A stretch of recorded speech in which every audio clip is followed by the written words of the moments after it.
Hello, I'm Kim Landers. We're waiting for the outcome of the Reserve Bank's monthly board meeting on interest rates. And with me is our business editor, Peter Ryan.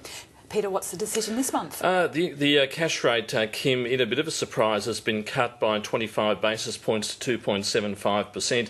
So that's quite a bit of a surprise. The Australian dollar still steady at 102.38 US cents, but it was interesting this morning. It was a bit 50-50 as to whether or not the Reserve Bank would stay at 3% or cut to 2.75. Later this morning, it moved up to about an 84% chance. So money markets started pricing that in. So yes, and a bit of a surprise, Australia's cash rate 2.75%, and that's the lowest in about 50 years, or certainly the lowest since the Reserve Bank started targeting inflation back in 1990. So are we getting any initial indications at this point about why the Reserve Bank has actually managed to opt for a rate cut now? Because there was a lot of speculation before today that perhaps another one would be coming, but it might not come until next month, for example. Well, Kim, we're just waiting for the details to come out, but I think that the Reserve Bank has given one of their main reasons that inflation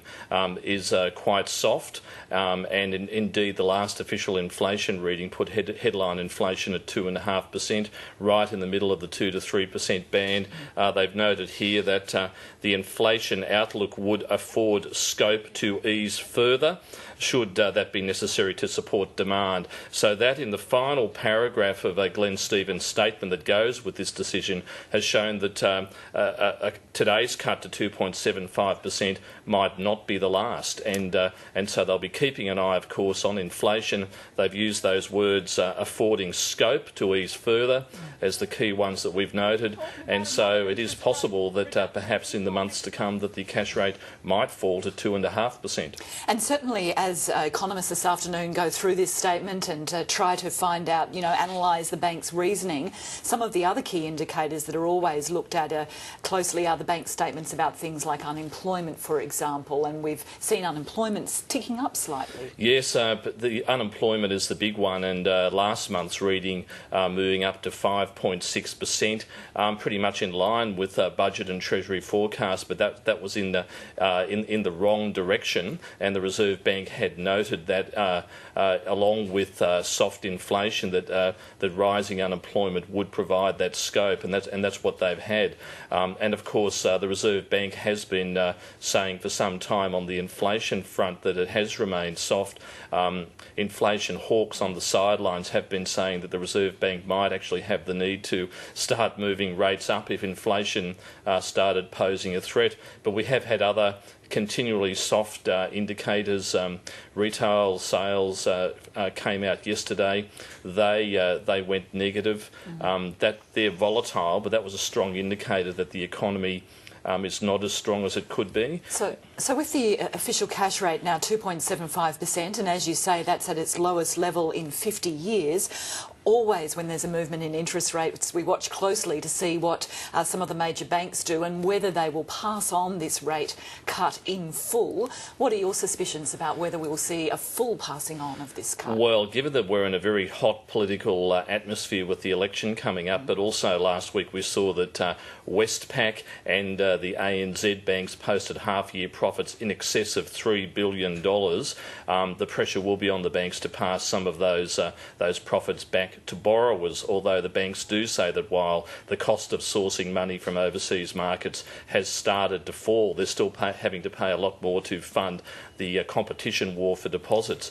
Just looking here at the Australian dollar, Kim, the Australian dollar has fallen from about 102.3 US cents before the decision to 101.88 US cents. It's been a while since we've seen the Australian dollar that low. It's not heading to the point where it's falling below parity, but by that reading, money markets are taking seriously the Reserve Bank's wording that they are looking at looking for the scope to cut rates further should that be required later in the year. As I give you a chance to have a bit more of a squiz there at the Reserve Bank statement, I would imagine, as we normally see throughout afternoons such as this, when there is a movement in interest rates, particularly downwards, I suspect that we'll hear from the Federal Treasurer, Wayne Swan, who undoubtedly would be very pleased about this decision today by the Reserve Bank to cut official interest rates to 2.75%.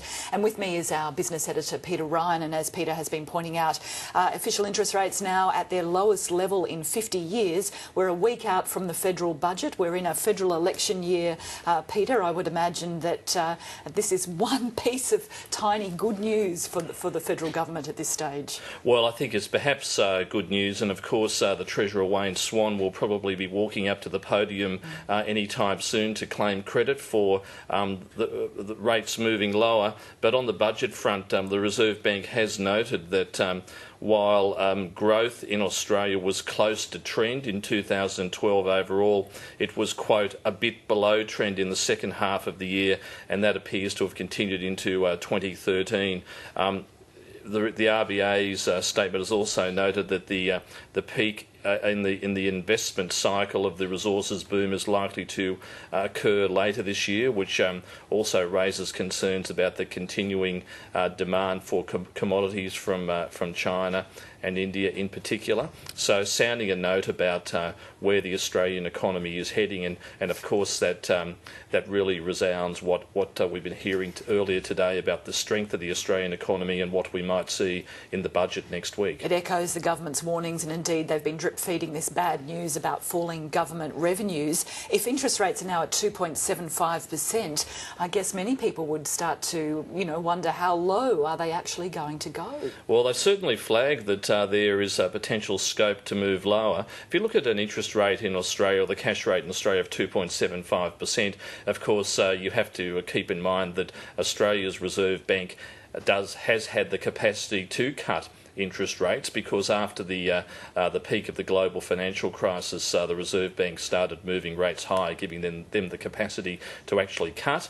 Unlike the United States, where they've been effectively zero for rates of years. Effectively zero, between 0 and 1/4%. We saw the European Central Bank cut its main interest rate to 0.5%. There's really not much further they can go. So the Reserve Bank has had effectively an insurance policy. It's kept its powder dry to cut, so there's still room to go. But by the looks of it, the Reserve Bank is thinking that they might actually need to keep the powder dry to cut again to stimulate demand. Because as we started off saying a little earlier, many economists had been predicting that there might be another cut in the Reserve Bank, but many of them had been predicting that it wouldn't come for at least another month, a post-budget cut.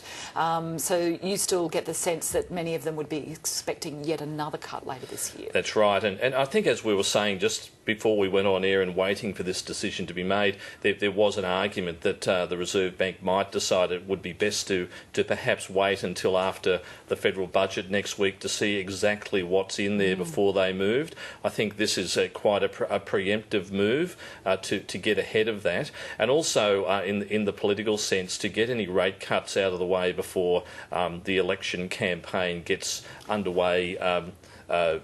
In a proper sense. We're in a bit of a false campaign at the moment. But it's worth noting that back in 2007 that the Reserve Bank really showed no concern at all in increasing the cash rate a week or so before the election. On Melbourne Cup Day, it's a day that many people will remember. Yes. So it's important to remember that the Reserve Bank is independent from the arm of government, and Glenn Stevens, who's just had his term renewed, has shown that he will do what it takes regardless of what the political or the election atmosphere might be. All right, very interesting. Business Editor Peter Ryan, thank you very much. And just recapping, the Reserve Bank has decided to cut official interest rates, now down to 2.75%, the lowest official cash rate in 50 years.